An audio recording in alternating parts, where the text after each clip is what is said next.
Mummy कहाँ जाता नी जी?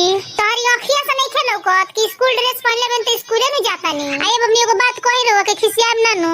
बोला बोला का कहे के चाहत रहो? हमारे स्कूल के लिए तो लेटे होता है। हमारा तीन अकेले लगाओ तनी कबो तू हमरा के तैयार करा के भेजले बड़ू आज तारीख ले। माई तो अपने काम काज में लागल रहले, हम अकेले हमरा तैयार होके पड़ेला। बेटी पढ़ो या ना पढ़ो ओकरा कोनो टेंशन ना रहेला। अरे ये जी हमरा के अपन रो पर वचन मत सुनाई।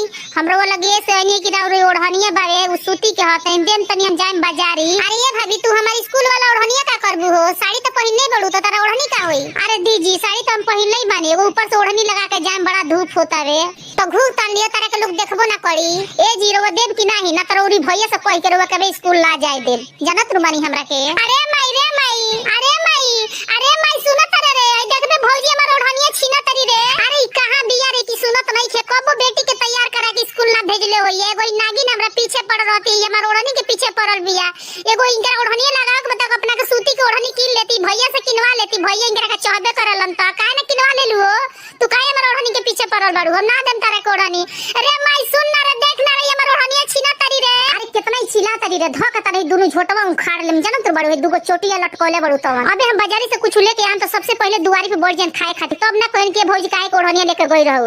देबू ना ओढ़निया ना तो धक ता झोटवा उखाड़ लेम जानू नु। अरे बाप रे बाप, एकनी के तो घर के ड्रामा देख के हम बहुत परेशान बानी। एगो तो जज कलेक्टर बनतिया, एगो जौन बिया तने एगो आइल बिया काहे ने कहां से नींद पड़ ओकरा दू अक्षर के आज तरीक ले दर्शने नहीं के भइल। केतना उ शौखे मातल बिया कि साड़ी पहिनले बिया, साड़ी के ऊपर ओढ़नी लगा के जाई। एकरा अचको कुछ बुझाता कि बेटी के हमरा लेट होता पढ़े जाए खातिर।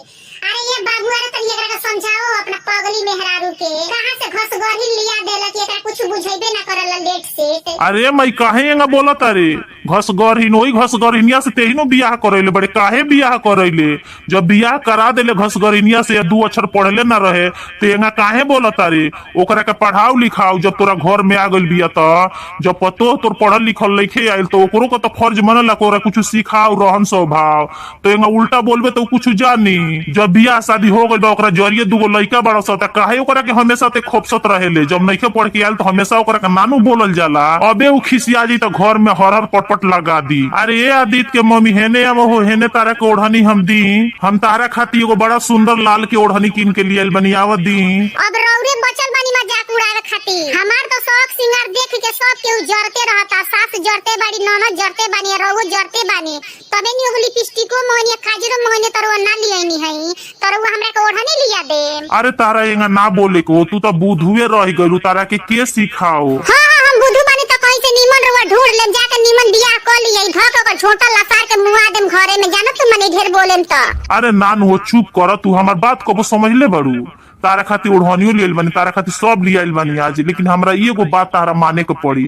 हई शौक सिंगार सब छोड़, आया से तू अपन पढ़ाई स्टार्ट कर, ठीक बा? हई शौक सिंगार कइला से तार नाम ना होई, लेकिन पढ़ला से नाम होई। कहीं भी जालू तू बताव, कहीं सिग्नेचर के बात होखेला तो तू सिग्नेचर ना करेलू, सीधे अंगूठा लगावेलू, तो हमरा बड़ा लाज लागेला।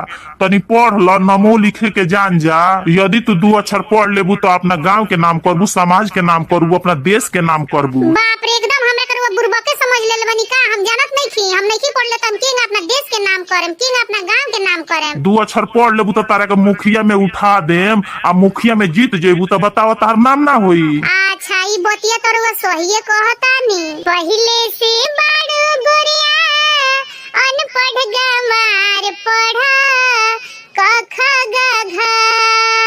पहिले से बड़ धनिया अनपढ़ गमार पढ़ा क ख ग घ।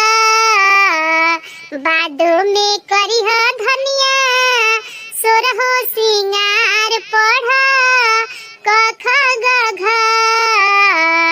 बादो में करिह धनिया सोरहो सिंगार पढ़ा क ख ग घ। कसे कमैहा तू खसे खियाई हो, गसे गौआ के शान बढ़ाई, घसे